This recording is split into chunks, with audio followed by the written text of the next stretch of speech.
තවත් සොඳුරු යහපත් දවසකට අපි පාතබා සිටින මොහොතේ දවසෙත් අපි බලමු ශුද්ධ බයිබලයේ නික්මයාම පොතේ 17 වෙනි පරිච්ඡේදයේ 11 වෙනි පදය. මෝසිස් තමාගේ අත උසවා සිටි විට ඊශ්‍රායෙල්වරු ජයගත්තෝය.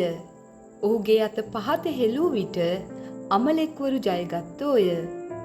සෙනෙහවන්ත සහෝදර සහෝදරිය, දේව වචන තුළ සඳහන් වන දෙයක් නම් අපගේ මැවුම්කාර දෙව්දුන්ට අපේ මුළු ශක්තියෙන්, මුළු ආත්මයෙන්, මුළු හදවතින් নমස්කාර කළ යුතුයි යන්න. එසේනම් අපගේ මුළු ශක්තියෙන් ඇයි අපි নমස්කාර කළ යුතුයි යන්න බැලුවොත් අපේ මුළු ශරීරයෙන් අපි දෙවියන් වහන්සේට ගෞරවය දිය යුතුයිලු.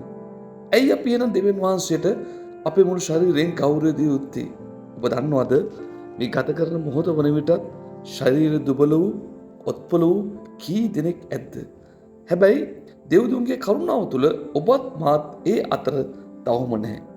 එසේනම් ඒ වාග්යවන්තකම අපට ලැබිලා තිබෙන මොහොතේ අපට බැරිද දෙයත් ඔසවන්න සුවේදී තිබෙන දෙව්දුන් හට දෙයත් ඔසවා নমස්කාර කරන්න?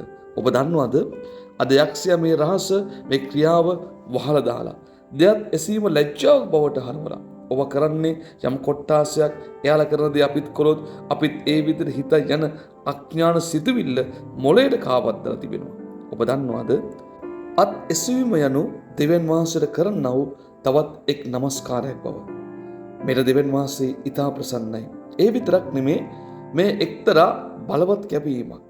ශුද්ධ බයිබලයේ නික්මයාම පොතේ 17 වෙනි පරිච්ඡේදයේ 8 වෙනි පදයේ ඉඳන් සඳහන් වෙනවා ඊශ්‍රායෙල් සෙනඟට විරුද්ධව අම්ලෙක් කියන ජාතිය විරුද්ධව නැගිටලා යුද්ධ කරද්දී ඒ විරුද්ධ මතයක් තිබුණා මේ අම්ලෙක් කියන ජාතිය කවදාකවත් පරාජයට පත් කරන්න බැරි ප්‍රබල ජාතියක් කියලා.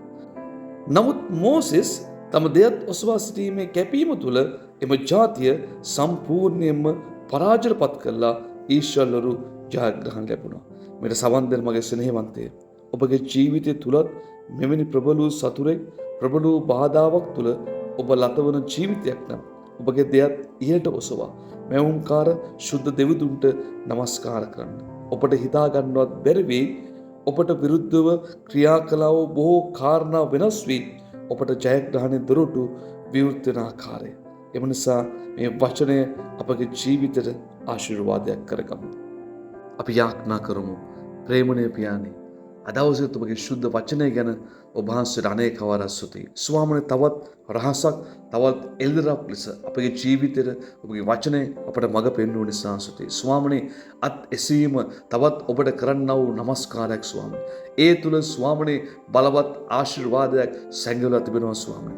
ඒ නිසාම යක්ෂයා මේක අද මනුෂ්‍යයන්ගෙන් ස්වාමීන් වහන්සේ මුලා කරලා එක වහලා තිබෙනවා. නමුත් ස්වාමීනි දවසේ වචනයෙන් අපට එළදරව් කරා. අද පටන් ස්වාමීනි මෙට සමන් දෙනවා සෑම ජීවිතයක් ඔබ දුන්නා වූ සුවය දෙයත් ඔබ වහන්සේට ඔසවලා මැවුම්කාර දෙවියන් වහන්සේට নমස්කාර කරදී ඒ තුල එදා මෝසෙස් ස්වාමීනි ඒ පරාජය කරන්න බෑ කියපු ඒ ප්‍රබල සතුරාව පරාජයට පත් කරලා ජයග්‍රහණය ලැබුවාසේ ස්වාමීනි. ජීවිත වටා වෙලාගෙන තිබෙනවා සීල බාධා ඒ নমස්කාර තුලින් දෙයත් එසීමේ කැපීම තුලින් ඔබ වහන්සේ ජයග්‍රහණයක් නොවේ විජයග්‍රහණයක් බවට ඔබ වහන්සේ හරවලා ආශිර්වාද කරන දෙවිඳුන් ඔබට සාසුති. දැන් මේ වචනේ බාරයි මෙට සමන් දෙන්නෝ සම ජීවිතයක් වායි. ඔවුන්ගේ ජීවිත මැද වහන්සේ පුදුම දේ මහත් දේ කරන්නා වූ ස්වාමෝ දෙවිඳුන් ඔබට සාසුති කරනවා. සියල්ල ඔබගේ ලේවට බාරයි කැපයි. ජේසුස් ක්‍රිස්තුස් වහන්සේගේම උතුම් වූ නාමයෙන්. ආමේන්.